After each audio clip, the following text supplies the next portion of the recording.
Damai sejahtera Allah yang melampaui segala akal, itulah yang memelihara hati dan pikiran saudara-saudara di dalam Kristus Yesus Tuhan kita. Amin. Saudara-saudaraku yang terkasih dalam Yesus Kristus, firman Tuhan dalam kesempatan kita menyembah beribadah pada pagi hari ini terambil dari kitab Mazmur pasal 47 ayat 2 sampai dengan ayat 10. Dikatakan begini: Allah Raja seluruh bumi, untuk pemimpin biduan dari Bani Korah, Mazmur. Hai segala bangsa, bertepuk tanganlah, elu-elukanlah Allah dengan sorak-sorai, sebab Tuhan yang Maha Tinggi adalah dahsyat, Raja yang besar atas seluruh bumi. Ia menaklukkan bangsa-bangsa ke bawah kuasa kita, suku-suku bangsa ke bawah kaki kita. Ia memilih bagi kita tanah pusaka kita, kebanggaan Yakub yang dikasihinya Selah. Allah telah naik dengan diiringi sorak-sorai, ya Tuhan itu dengan diiringi bunyi sangkakala. Bermazmurlah bagi Allah, bermazmurlah, bermazmurlah bagi Raja kita, bermazmurlah. Sebab Allah adalah Raja seluruh bumi. Bermazmurlah dengan nyanyian pengajaran. Allah memerintah sebagai Raja atas bangsa-bangsa. Allah bersemayam di atas tahtanya yang kudus. Para pemuka bangsa-bangsa berkumpul sebagai umat Allah Abraham. Sebab Allah yang mempunyai perisai-perisai bumi, Ia sangat dimuliakan. Demikian firman Tuhan. Saudara-saudaraku, saya yakin tidaklah akan begitu sulit untuk mengatakan sebab Tuhan yang Maha Tinggi adalah dahsyat, Raja yang besar di atas seluruh bumi. Bahkan kita boleh tambahkan, Ia menaklukkan bangsa-bangsa ke bawah kuasa kita, suku-suku bangsa ke bawah kaki kita. Kalau saya berkhotbah saudara-saudara di gereja-gereja Pentakosta, maka mungkin saya akan bertanya, apakah saudara-saudara percaya dengan sungguh bahwa Allah itu, Tuhan itu Maha Tinggi, Tuhan itu dahsyat, Ia Raja yang besar atas seluruh bumi. Ia menaklukkan musuh-musuh kita di bawah kuasa kita, suku-suku bangsa ke bawah kaki kita. Maka tentu saya, saudara-saudara jemaat yang diberikan pertanyaan, akan menjawab haleluya, puji Tuhan. Pasti tidak akan sulit. Tidak sulit. Lalu saudara-saudara, apa yang sulit? Yang pasti saudara-saudara, yang paling sulit adalah menghayati apa yang kita percayai, menghayati betul apa yang kita percayai. Ini pasti sulit. Yang sulit saudara-saudara adalah juga menanggung resiko dan konsekuensi dari apa yang kita percaya. Pasti sulit. Mengatakannya tidak sulit, tapi menghayati menanggung risiko, siap menerima konsekuensi dari apa yang kita percayai. Ini yang jadi pergumulan kita. Saya mau jelaskan secara sederhana, saudara-saudara, mengapa saya membawa kita kepada pertanyaan sulit itu. Kalau boleh saya bertanya, saudara-saudara,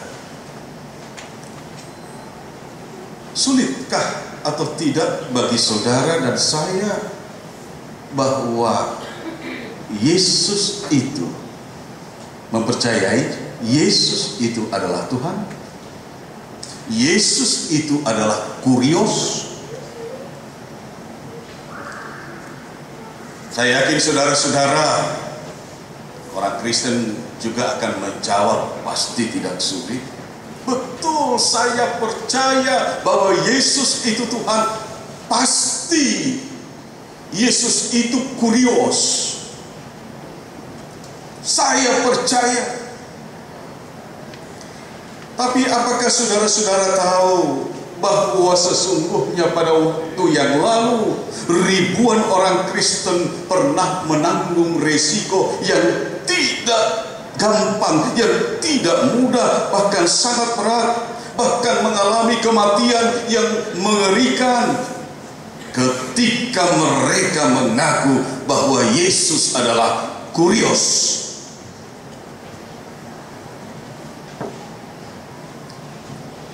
Pada waktu itu saudara-saudara, Kaisar Roma Domitianus mengeluarkan perintah agar semua penduduk yang berada di bawah kekaisaran Roma paling tidak 1 kali setahun harus pergi ke kuil yang dibangun secara khusus oleh kaisar, dan di dalamnya ada patung kaisar.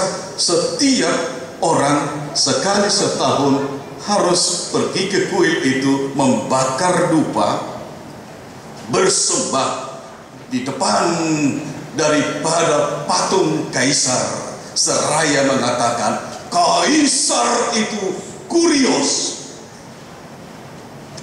kaisar itu kurios. Dan orang Kristen ada di antara masyarakat itu. Sebenarnya saudara-saudara, tidak jauh dengan apa yang juga terjadi sekarang. Tidak susah bagi orang Kristen untuk mengatakan bahwa kaisar itu kurios, karena setelah itu mereka boleh keluar dari kuil dan boleh kembali pada agama dan kepercayaannya. Bisa saja. Namun orang Kristen tidak mau melakukan hal itu.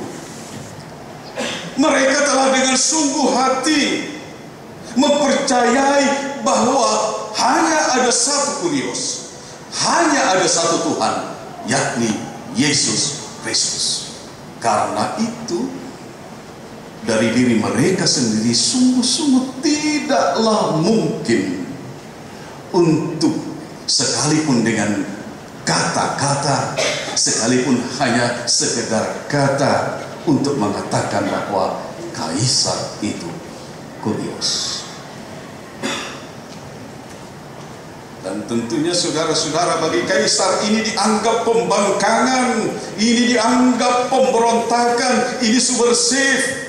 Ini bukti dari ketidaksetiaan orang Kristen kepada negara dan kaisar. Oleh karena itu, orang-orang Kristen harus ditangkap, orang-orang Kristen harus dianiaya, orang-orang Kristen dihukum mati dengan cara-cara yang begitu mengerikan. Mungkin saudara tahu sejarah gereja pertama, peristiwa yang sulit sekali. Baru bertumbuh ini gereja, baru bertumbuh ini persekutuan. Tidak lama sepeninggal Yesus, guru mereka, Tuhan mereka, naik ke surga, sudah mengalami penderitaan yang luar biasa. Yang tidak mau sembah itu patung, disalib, lalu tubuhnya dilaburi dengan ter, lalu dibakar, dijadikan obor. di tempat-tempat keramaian dan pertunjukan mereka, amfitheater atau amphitheater, mereka menjadi tontonan karena diperhadapkan dengan singa-singa lapar. Ada yang duduk di kursi yang sudah dipanaskan, yang sudah memerah, dipaksa untuk duduk di sana. Mengerikan. Tidak terbayang. Ada yang ditarik dengan 4 ekor kuda, lalu ditarik ke 4 jurusan orang Kristen, karena mereka tidak mau mengakui, tidak mau mengatakan bahwa Kaisar adalah Kurios, Kaisar Tuhan. Satu-satunya Kurios, Yesus.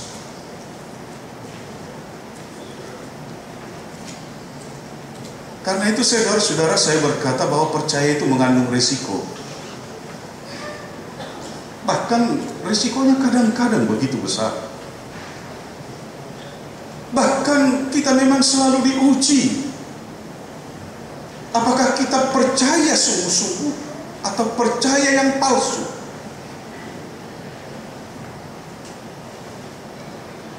Apakah kita emas atau loyang?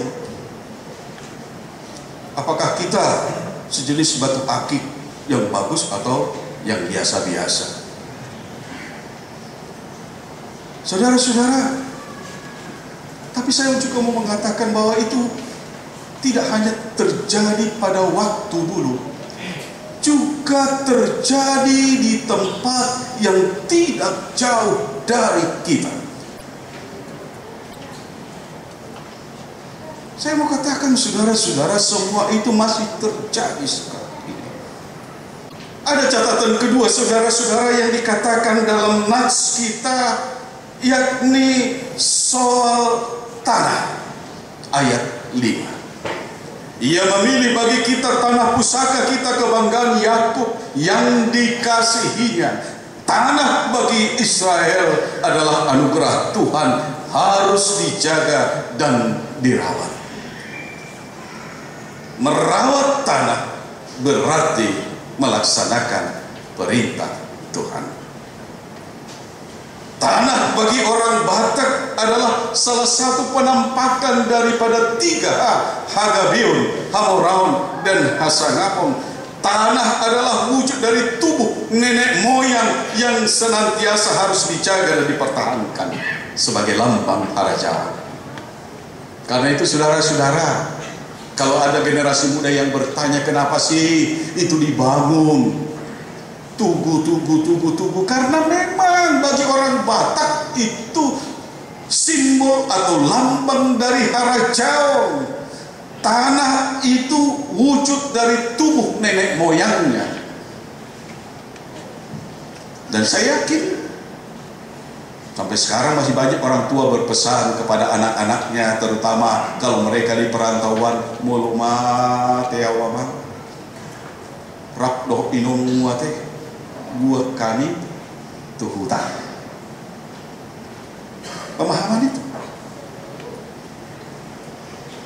Karena mereka menganggap bahwa bila mana dikembalikan ke tanah kelahirannya, maka identitas dan juga hara Jawanya tetap bisa dipertahankan meskipun holak koli-holi na tinggal di sini. Dan saya juga mau katakan saudara-saudara, apakah hal ini secara positif masih menjadi pergumulan kita orang Batak? Apakah orang Batak masih menganggap bahwa tanah itu adalah anugerah, atau mampu berkata seperti yang dikatakan oleh Israel bahwa bagi orang Batak Tuhan memilih tanah pusaka, yakni tanah Batak? Kebanggaan Yakub, kata Israel, kebanggaan seluruh orang Batak. Saya tidak primordial, tapi ternyata setiap orang membutuhkan identitas yang harus dipertahankan. Sama halnya dengan kita orang Batak. Kenapa saya marga Nabi Tukulu? Ya karena nenek moyang saya Nabi Tukulu. Apakah kita juga mau mengatakan mungkin 50 tahun lagi tidak ada lagi marga orang Batak? Tidak perlu lagi. Tapi saya kira itu tergantung tergantung bagaimana kita menjaga dan memahaminya, memahami identitas. Karena tidak ada orang yang bisa melupakan identitasnya. Sama seperti halnya orang Kristen tidak pernah bisa berkata bahwa selain Yesus itu masih ada kurios lain. Memang persoalan kita sekarang kan kalau pulang kampung, tanah kan. Banyak undang-undang yang baru berkaitan dengan hal ini.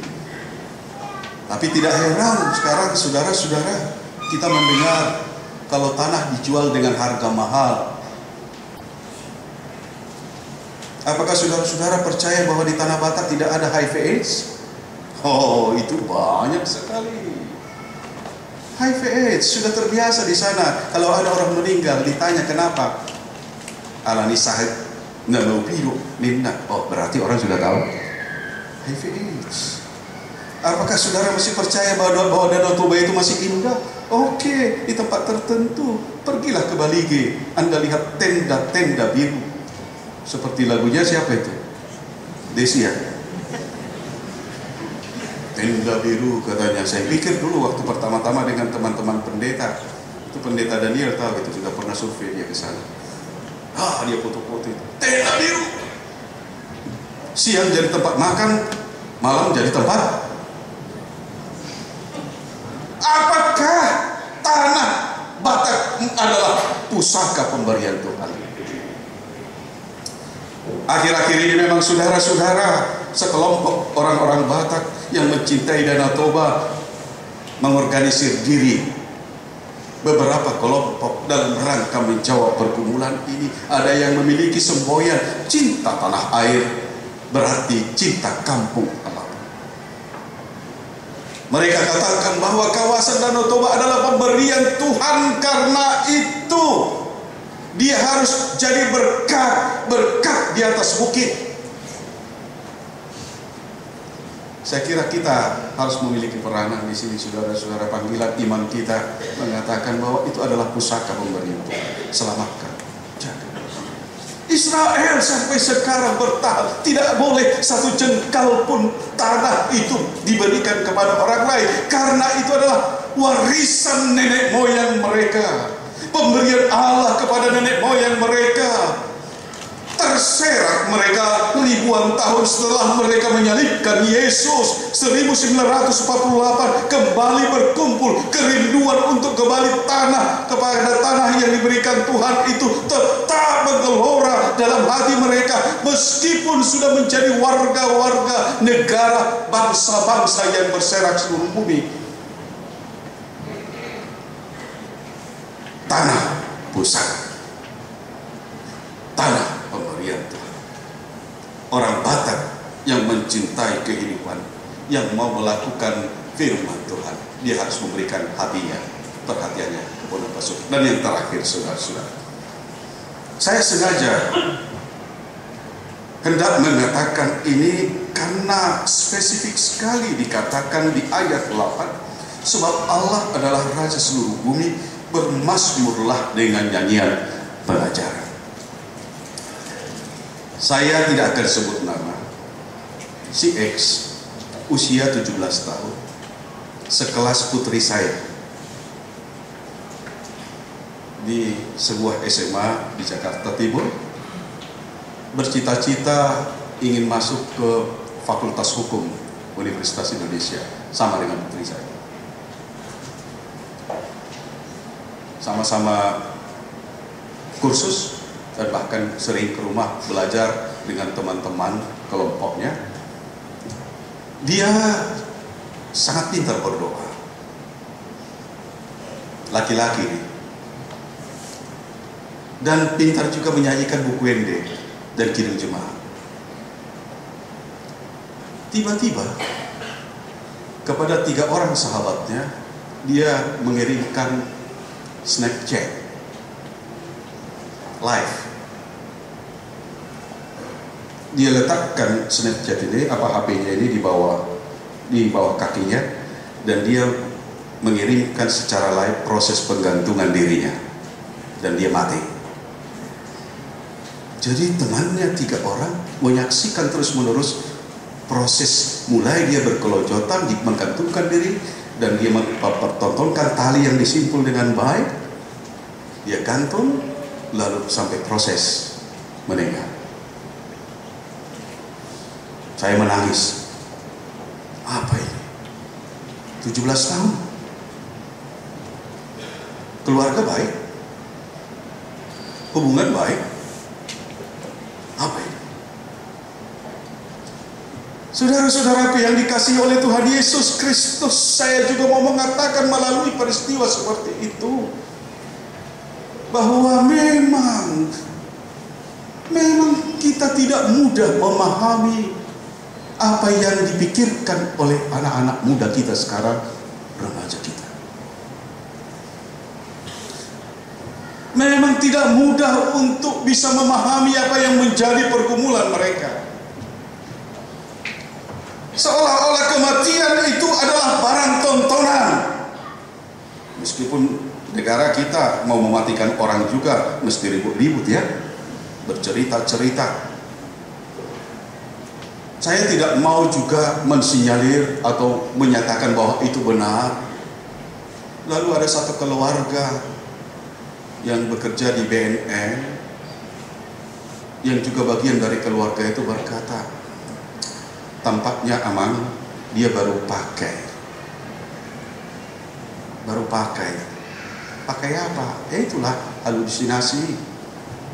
Makanya kalau ada orang bisa meloncat dari gedung tinggi, dalam pikirannya itu mungkin dia lihat kolam renang.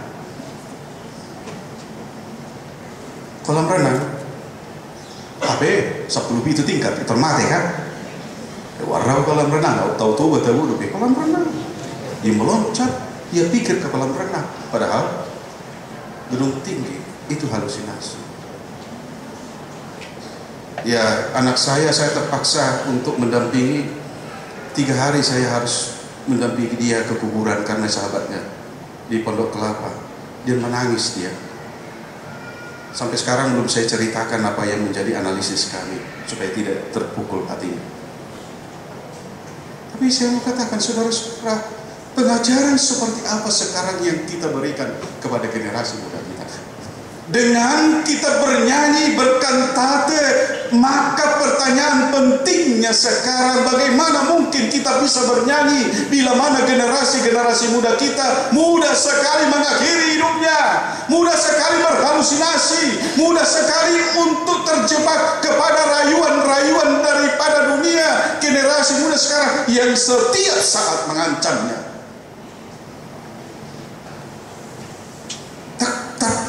Terpikir hon amat tai ibereng siap kudan na 10 itu tahun bostan terparing. Saya di nama kenapa kau tidur? Bangun. Kenapa kau tidur? Ayo bangun, ayo, bapak nggak marah, ayo bangun. Taruh masih hidup seluruh. Israel berkata bahwa bermazmur dengan nyanyian pengajaran yang dimulai dari bayi, bahkan dari kandungan, pengajaran yang berisikan nilai-nilai yang baik, sehingga ketika anak-anak kita sudah kita lepaskan keluar dari rumah, dari pintu rumah kita, mereka mampu untuk memutuskan mana yang baik, mana yang tidak baik, memilih yang benar dan tidak benar, memilih narkoba atau tidak narkoba. Karena orang tua yang malang, orang tua yang gagal adalah orang tua yang tidak mampu mengajar anak-anaknya. Dia boleh sukses di mana-mana, tapi kalau di rumah anak-anaknya masa depannya itu tidak bisa dia ajar, tidak bisa dia berkomunikasi. Maka jangan bernyanyi, jangan berkantate. Perjuangkan anak-anakmu, perjuangkan generasi mudamu, perjuangkan pewaris-pewarismu. Dengan itu Tuhan akan berkata, kau benar sebagai bapak, kau benar sebagai ibu. Hanya begitu kita boleh berkata. Tuhan beserta kita. Amin. Bapa dalam surga, bekerjalah senantiasa dalam hidup kami dengan Roh-Mu yang kudus, sehingga kami boleh Tuhan Ketika kami mengaku bahwa Engkaulah Kurios, Engkaulah Tuhan, kami boleh sungguh-sungguh siap untuk menanggung risiko, siap-siap untuk juga menerima penyertaan-Mu dalam perjalanan hidup kami. Sehingga sekalipun kami tahu banyak sekali ketidakmudahan ketika mengakui Engkau sebagai Tuhan, kami juga Tuhan ingatkan bahwa Tuhan menyertai kami siang dan malam. Tuhan akan menopang kami. Tuhan memberikan kecerdasan untuk kami untuk menjawab, menempatkan diri kami sesuai dengan keinginan Tuhan di tengah-tengah dunia kami yang mungkin sering tidak baik. Terima kasih Bapa, kami tahu ini adalah pergumulan abadi kami, pergumulan yang tidak akan pernah berhenti. Tapi kami juga tahu bahwa Engkau juga tidak pernah berhenti untuk menyertai mendampingi kami. Kami berdoa untuk orang tua yang menangis karena kesulitan, karena pergumulan anak-anaknya. Kami tahu Tuhan banyak di antara kami. Tolong Tuhan berikan kesempatan kepada setiap orang tua untuk boleh menata yang tidak lagi baik, memperbaiki yang rusak dalam kehidupan keluarga. Jangan biarkan seorang ayah atau seorang ibu bangga jika ia sukses di luar rumahnya, tapi di rumahnya sendiri ia tidak mampu untuk didengar dan mendengar anak-anaknya. Jangan biarkan seorang pun untuk bernyanyi, berkantate, bila mana belum memperbaiki kesulitan-kesulitan rumah tangganya. Karena kami tahu Tuhan, milik pusaka kami bukan hanya tanah, tapi juga anak-anak kami, pemberian-Mu, generasi muda kami. Kami akan kehilangan segala-galanya bila mana kami lebih memperdulikan yang di luar rumah kami dibandingkan yang di dalam rumah kami. Kami percaya Tuhan mengingatkan kami melalui firman-Mu hari ini. Kami berdoa untuk saudara-saudara kami yang menderita dimanapun, termasuk di Nepal, yang mengalami penderitaan. Tuhan, karena gempa bumi, bangkitkan kesadaran kami dan juga keinginan kami untuk saling menolong satu sama lain melalui berkat-berkat yang ada pada Tuhan, yang juga secara khusus akan dilakukan di tengah-tengah kebaktian kami pada saat ini. Terima kasih Bapa, banyak rencana kami, banyak apa yang kami hendak lakukan, semua bolehlah dalam rangka untuk memberitakan firman-Mu, menyebarkan Injil, supaya semua orang pada saatnya akan mengaku bahwa Engkau adalah Tuhan dan Juru Selamat. Terima kasih karena Yesus Kristus. Amin.